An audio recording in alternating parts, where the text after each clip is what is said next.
The house, it was a packed house, but it was deadly quiet. We were in a pretty somber mood, as you can imagine. A lot of tears had been shed today. We thought that we were saying our goodbyes to Troy, but Troy knew better.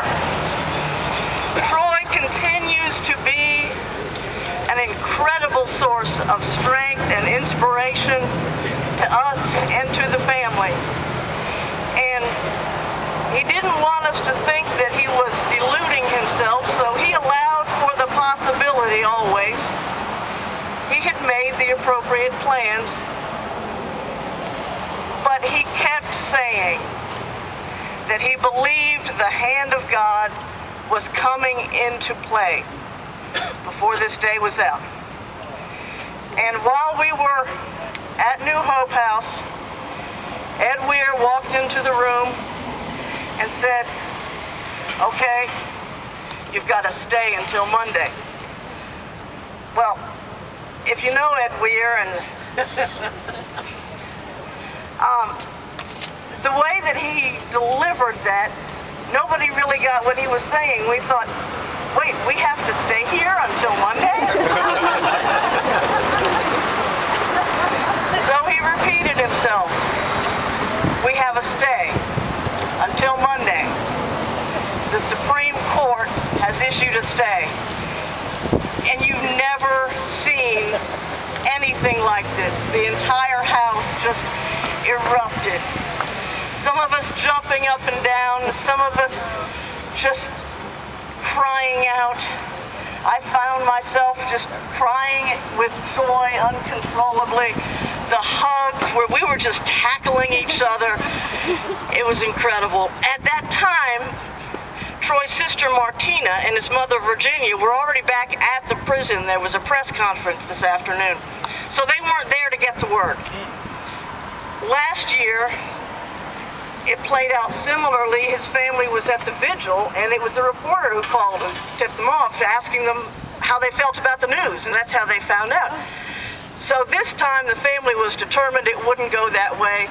Everyone at New Hope House jumped in their cars and tore down that rutted dirt road and got down there, and of course, the prison is locked up tight.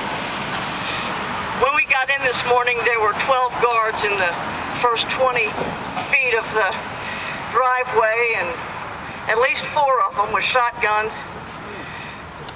dogs. They were determined to show their force. What they showed us was their fear. As we entered the prison this morning, it was even worse than it had been yesterday, and I had to say, you know, I thought we were having a bad day, but these guys must really be suffering. They know it's not right. And even at the prison, most people working at the prison won't meet your gaze. But there were a few, and you could see not just human compassion, but some of them were sincerely torn up and understood the depth of the tragedy that they felt compelled to participate in. And there were a lot of shouts of joy from employees of the prison coming out tonight. So let's remember, those are all human beings. Yeah. Woo! Woo! We're so late getting here because the family and friends and a busload of people from Nebo Church were all there partying in the truck stop parking lot across the street from the prison. In full view of the local and national media, we sung, we prayed, we hugged.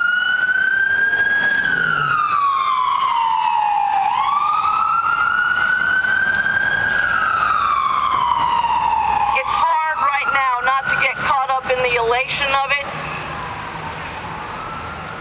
But what this means for the family is back on that roller coaster.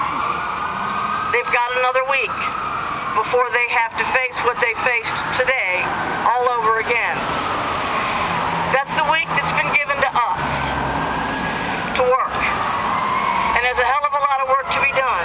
This last week, in my mind, has been the most heartening experience of my activist life. We have gone from zero visibility to CNN and international newspapers.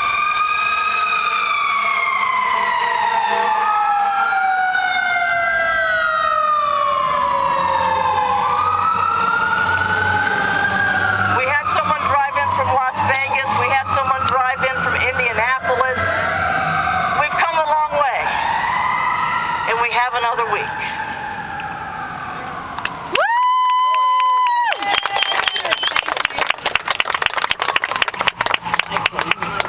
She says she has no voice. Okay, so I'm assuming that we're going to get word through our email and text messages about what we start doing tomorrow, but obviously anybody who's got any kind of list need to encourage people to keep the pressure on, keep the letters, keep the texting, keep the faxes. More than ever, we need the powers that be to recognize the power of the